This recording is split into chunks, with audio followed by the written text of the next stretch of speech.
नमस्कार दोस्तों, जैसा कि मैंने कहा था कि अब आज का जो टॉपिक है वो है आपके पास आइसोमेरिज्म। सीधा अपन टॉपिक से स्टार्ट करते हैं। ठीक है, आज का टॉपिक क्या है बेटा अपना? आइसोमेरिज्म।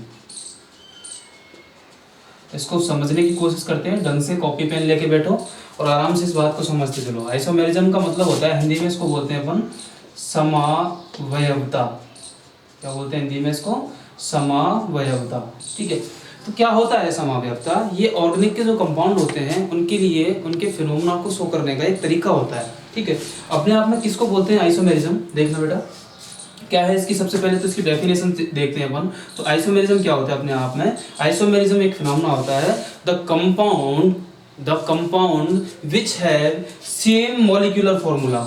लिखना स्टार्ट करें इसको, the compound which have same molecular formula. Main बात क्या है, जो कंपाउंड अपने आप में कैसा क्या रखते हैं? सेम मॉलिक्यूलर फॉर्मूला रखते हैं, जिनकी मॉलिक्यूलर फॉर्मूला क्या होते हैं? सेम होते हैं, but have different structural formula,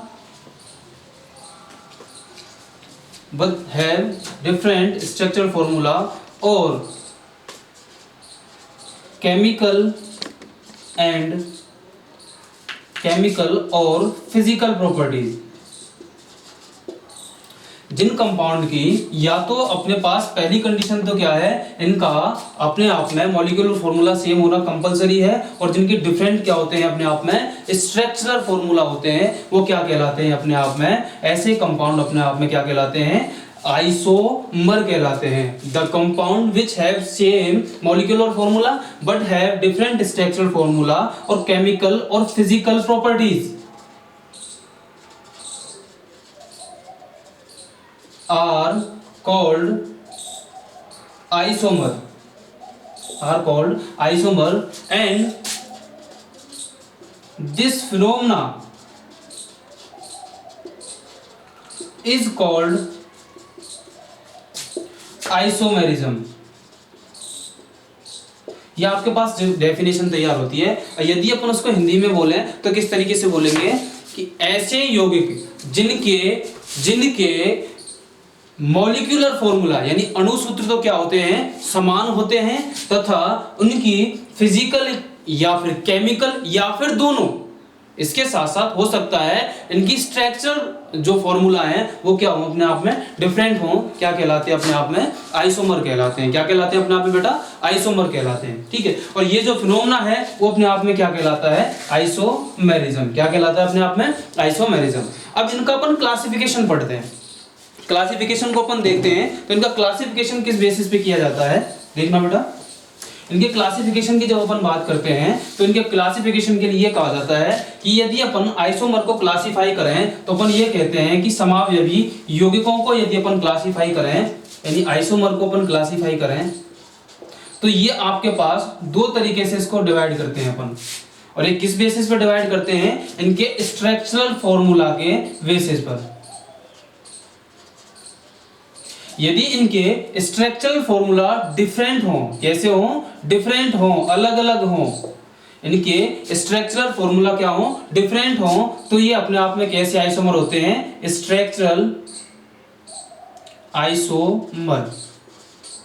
क्या कहलाते हैं अपने आप में? Structural isomer. और यदि इनकी ये आपके पास में इनके फॉर्मूला क्या होते हैं? सेम होते हैं। फॉर्मूला क्या होते हैं इनके? स्ट्रक्चरल फॉर्मूला जब सेम होते हैं तो उस कंडीशन में अपन इनको क्या बोलते हैं? कौन से आइसोमर बोलते हैं इनको अपन? इनको बोलते हैं अपन स्टीरियो आइसोमर।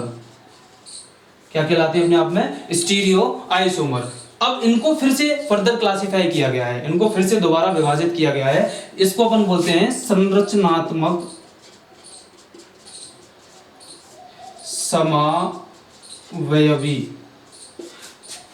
इनको अपन बोलते हैं त्रिविम समावयवी। अब बात ध्यान देने लायक ये है कि जो अपना 12th का पोर्शन है उसमें अपन पूरा का पूरा स्टीरियो आइसोमर पढ़ेंगे। इसके लिए आपको स्ट्रक्चरल आइसोमर के लिए कोई और लेक्चर कभी भी अपने को जैसे टाइम मिलेगा, इसके लिए अपन अभी मेरा मेन फोकस है 12th का सिलेबस, तो 12th के सिलेबस को फोकस करते हुए अपन यहाँ से आगे बढ़ना स्टार्ट करेंगे। अभी इनके बारे में स्ट्रक्चरल आइसोमेरिज्म की सारी बातें हैं वो अपन लास्ट में करेंगे, केवल इसकी डेफिनेशन की बात कर लेते हैं। तो स्ट्रक्चरल आइसोमर क्या होते हैं? The compound which have same molecular formula but have different structural formula are called structural isomer and this phenomenon is called as structural isomerism। यानी ऐसे यौगिक जिनके संरचनात्मक सूत्र अलग अलग होते हैं और जिनके अणुसूत्र क्या होते हैं? समान होते हैं, वो अपने आप में क्या कहलाते हैं? संरचनात्मक समावयवी कहलाते हैं। जिनके संरचनात्मक सूत्र अलग अलग होते हैं लेकिन अणुसूत्र क्या होते हैं? समान होते हैं, वो अपने आप में क्या कहलाते हैं? Structural isomerism. ठीक है, दूसरी अपन बात करते हैं, अपने पास इनको भी अलग से क्लासिफाई किया गया है। इनकी क्लासिफिकेशन के टाइप पे इनको 6 तरीके से विभाजित किया गया है। एक एक करके अपन देखते हैं। सबसे पहले आता है अपने पास चेन आइसोमेरिज्म। चेन आइसोमेरिज्म यानी इसको अपन बोलते हैं श्रृंखला समावयवता। क्या होते हैं अपने आप में? श्रृंखला समावयवता। जो दूसरा होता है वो है आपके पास पोजीशन आइसोमेरिज्म, यानी इसको बोलते हैं अपन स्थिति समावयवता। क्या बोलते हैं इसको अपन? स्थिति समावयवता। तीसरा होता है अपने पास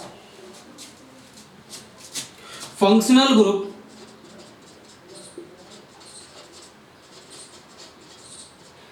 आइसोमेरिज्म, यानी इसको बोलते हैं अपन क्रियात्मक समूह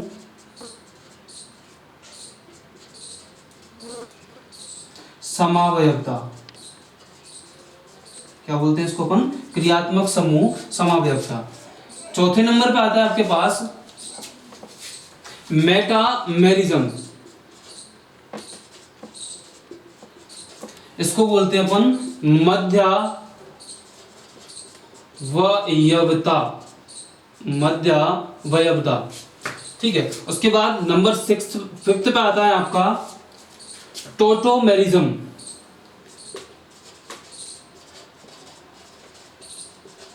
इसको बोलते हैं अपन चलावयवता। क्या बोलते हैं इसको अपन? चलावयवता। और लास्ट जो 6th टाइप होता है अपने पास वो होता है क्या अपने पास? Ring chain isomerism. क्या होता है अपने पास? Ring chain isomerism. इसको बोलते हैं अपन वलय श्रृंखला समावयवता। क्या बोलते हैं इसको अपन? वलय श्रृंखला समावयवता। तो इस तरीके से ये इनका 6 टाइप से इनको क्लासिफाई किया गया है। किनको अपन बात करते हैं? स्ट्रक्चरल आइसोमेरिज्म को। ठीक है, अब अपन बात करेंगे मेन तो अपने पास क्या है, अपने को जो समझना है वो आपके पास है स्टीरियो आइसोमेरिज्म। क्या है अपने पास? Stereo isomerism. इसको अपन पूरा डिटेल में पढ़ते हैं एक एक करके, किस तरीके से क्लासिफाई किया गया है, कितने इसके टाइप में, इनको क्यों क्लासिफाई किया हुआ है, तो उनकी अपन बात करेंगे। तो इसको मैं अभी रफ कर रहा हूँ, आप इसको आराम से स्क्रीनशॉट लेके अपने पास रख लीजिएगा। ठीक है,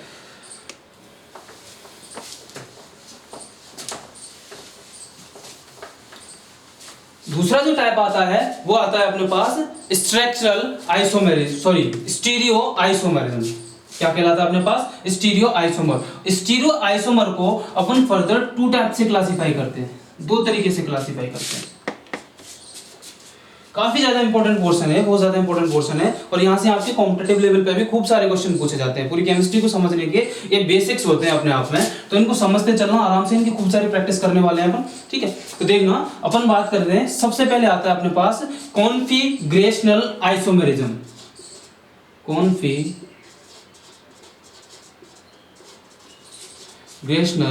आइसोमेरिज्म।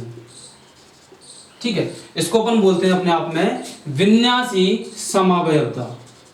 विन्यासी समावयवता। ठीक है, जो दूसरा आता है इसका क्लासिफिकेशन वो आता है अपने आप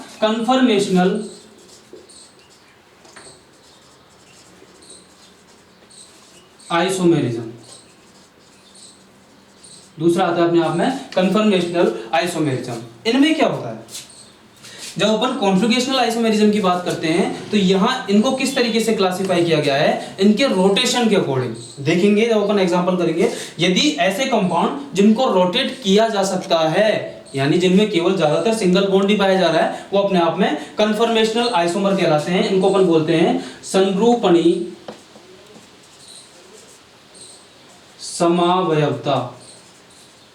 क्या बोलते हैं इनको अपन, संरूपणी समावयवता।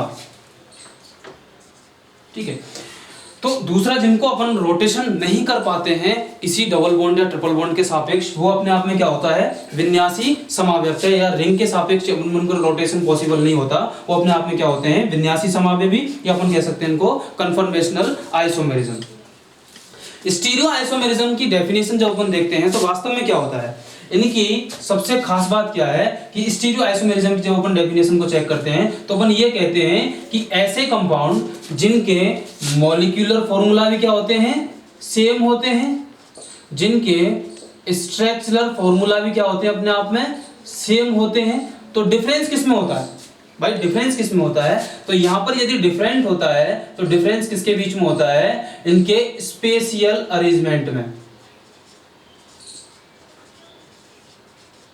स्पेशियल अरेंजमेंट का मतलब क्या हो गया, इनके त्रिविम विन्यास में, इनके त्रिविम विन्यास में अंतर रहता है। त्रिविम विन्यास का मतलब क्या होता है कि इनका जो आकाशीय विन्यास होता है, इनके मॉलिक्यूल का जो रिप्रेजेंटेशन होता है, एक मॉलिक्यूल के सापेक्ष दूसरे मॉलिक्यूल में उपस्थित जो अपने पास एटम होते हैं या और मॉलिक्यूल होते हैं, वो अपने आप में क्या होते हैं, डिफरेंट होते हैं। कंपाउंड में प्रेजेंट मॉलिक्यूल या क्या होते हैं, एटम अपने आप में डिफरेंट होते हैं, वो अपने आप में क्या कहलाते हैं, त्रिविम समावयवी। यानी अपन ये कहते हैं कि ऐसे यौगिक जिनके संरचनात्मक सूत्र तथा अणु सूत्र तो समान होते हैं, लेकिन उनके अणु या परमाणुओं के आकाशीय विन्यास में अंतर होता है, उनके परमाणुओं के या अणुओं के आकाशीय विन्यास में अंतर होता है, क्या कहलाते हैं, अपने आप में स्टीरियो आइसोमर कहलाते हैं। दूसरी अपन बात करते हैं, इनको दो तरीके से क्लासिफाई करते हैं, एक है अपने पास विन्यासी समावयवी, दूसरा अपने आप में संरूपणी समावयवी।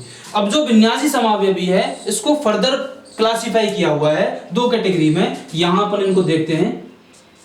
नंबर एक, ये आपके पास आता है जियोमेट्रिकल आइसोमेरिज्म,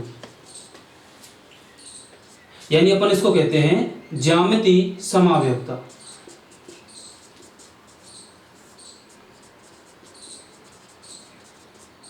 ठीक है भाई। दूसरी जो अपन बात करते हैं तो दूसरा होता है अपने आप में, वो होता है अपने पास ऑप्टिकल आइसोमेरिज्म।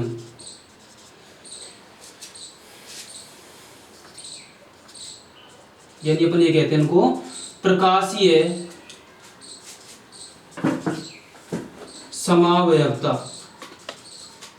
क्या कहलाती है, प्रकाशीय समावयवता कहलाती है। तो ये आपके पास पूरा पूरा चार्ट तैयार होता है इनके क्लासिफिकेशन का। मैंने देखा था, आपको बताया है कि सबसे पहले आइसोमर क्या होता है।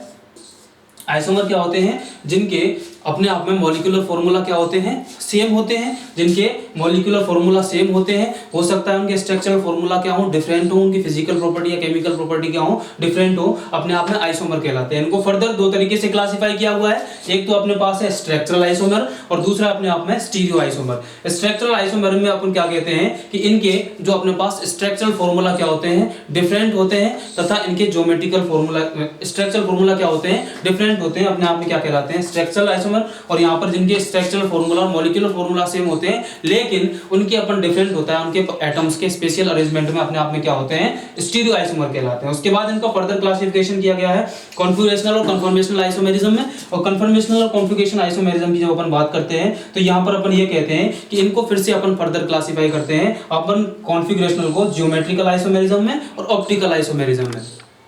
ठीक है। दूसरा अपने पास आता है कन्फर्मेशनल आइसोमेरिज्म। तो अब कन्फर्मेशनल आइसोमेरिज्म को अपन बोलते हैं संरूपणी समावयवता, और ये संरूपणी जो समावयवता होती है ये अपने आप में इनमें क्या होता है, बॉन्ड का रोटेशन कंप्लीट होता है। ठीक है, आज के लिए इतना ही काफी है।